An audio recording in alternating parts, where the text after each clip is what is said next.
Welcome back to Outrage Science Bites, where we take quick, insightful looks into the science behind the outrage and polarization we're all experiencing. I'm your host, David Beckemeyer, and today we're diving into a complex and pressing issue, the growing polarization in America. Political division has always been part of our country's history, but something feels different about the way we're divided today. It's more intense, personal, and even hostile. Why is that? In this episode, we'll explore the key drivers of this polarization and how it's become so deeply entrenched in our political and social fabric.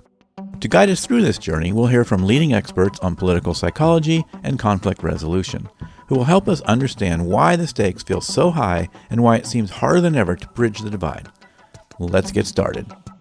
We'll begin with social psychologist Peter Ditto, who introduces a key concept, political sectarianism.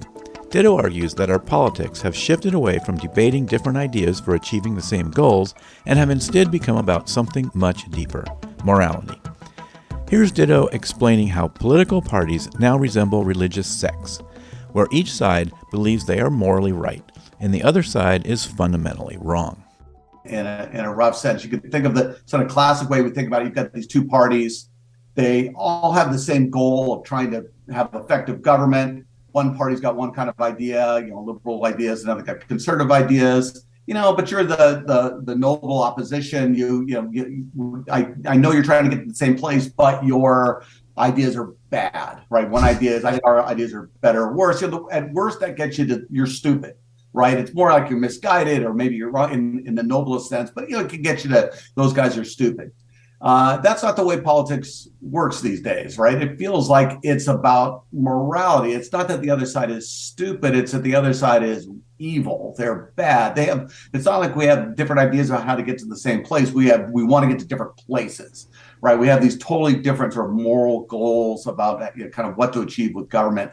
And it starts to feel a lot more like religion, like that sort of one way to kind of capture that moralized feeling, right? It's kind of like religious sects. And so we got to this idea of sectarianism, right? That it's like we have these two parties that both, it's sort of that are kind of vowing to get to it's like this fight in the civil religion, right? Where each side feels like they have the founders' goals in mind, and they really wanted this, they really wanted that. And and if you don't believe that, you're wrong. And if you start to talk about agreeing with the other side, well, you're an apostate. It's not just that you're wrong or misguided. It's just like you're morally wrong. You're bad. You should be sanctioned somehow.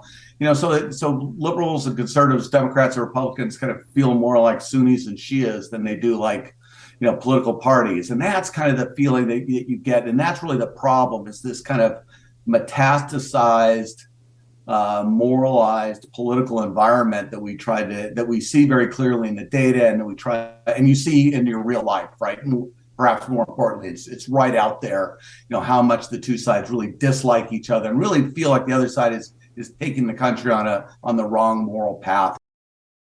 This moral divide makes compromise almost impossible. When we view politics not as a difference in opinion, but as a battle between good and evil, any disagreement feels like a threat to our core values.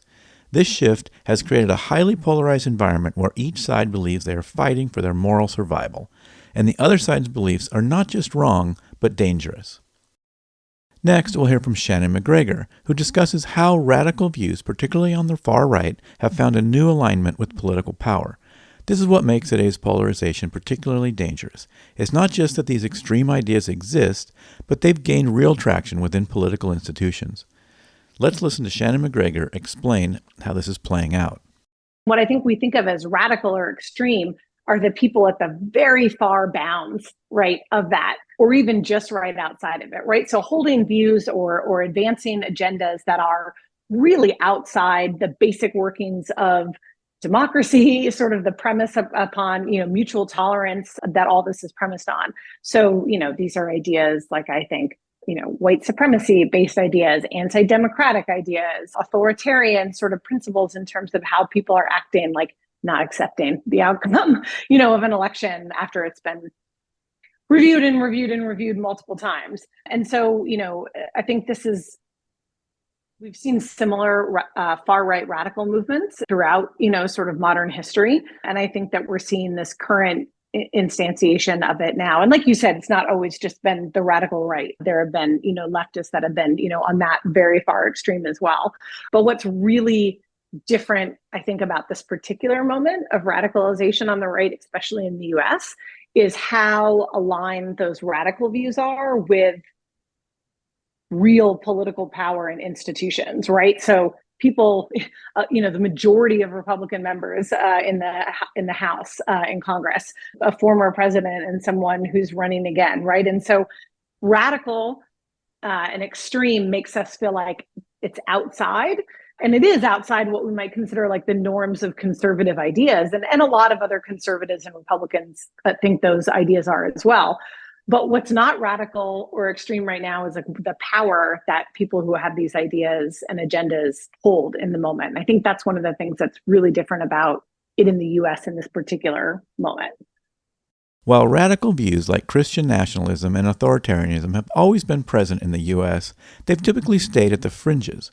What sets the current political movement apart is that these views have found support within major political parties and institutions, which heightens the stakes of polarization. When extreme views become mainstream, the consequences can be far-reaching, further deepening the divide. So why does this polarization seem to be accelerating? Peter Coleman, a conflict resolution expert, explains that it's not just the presence of extreme views, but the combination of several factors, media, algorithms, and individual choices, that keep us trapped in a cycle of division. Let's hear from Peter Coleman on how this vicious cycle works. When people will say, yeah, but what about, whatever, what about the fact that the right is, more extreme, or they lie more, right? Or what about, well, all of the whatabouts, all of the pieces of this puzzle that we're kind of trapped in are true and valid. They're kind of sources of our division, but none of them alone could lead to what we're in, which is a 60-year pattern of escalating enmity and hate for the other side. And so it's important to understand that there's a constellation of things that are working, and they work in what we call vicious cycles. They basically are things that feed other things. And so how we feel, how we see, where we travel, where we don't travel, the news we read and the news we don't read, right? The algorithms that separate us, all of these things operate together and reinforce, tendencies in us that keep us sort of addicted to this sense of outrage and enmity. Every choice we make, from the media we consume to the places we visit, reinforces our existing beliefs. And with algorithms and misinformation, you have a perfect storm that keeps us locked into cycles of outrage. These feedback loops make it increasingly difficult to escape polarized thinking, leading to further entrenchment and hostility between political camps. So, where does this leave us? America's polarization is not just about different political views.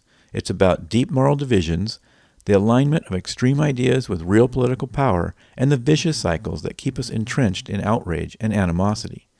In upcoming episodes, we'll explore healthy conflict, how to disagree without outrage, along with other strategies for overcoming polarization. That's it for today's episode of Outrage Science Bites. If you enjoyed this episode, you may want to check out the long-form Outrage Overload podcast. Visit outrageoverload.net for past episodes, links, and contact information. Be sure to tune in tomorrow as we continue this series on the psychology of polarization.